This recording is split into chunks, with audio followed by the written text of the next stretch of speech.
When you are soldering two wires together, what you can do is you would twist the wires together.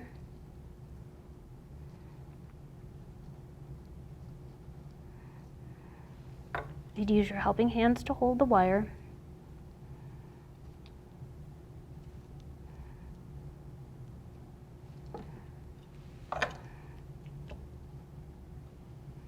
Then you take your soldering iron and you heat up your wires, and then you feed in. Notice I'm keeping the tip of the iron on the wires, I'm not taking it off, and then I'm feeding in the solder.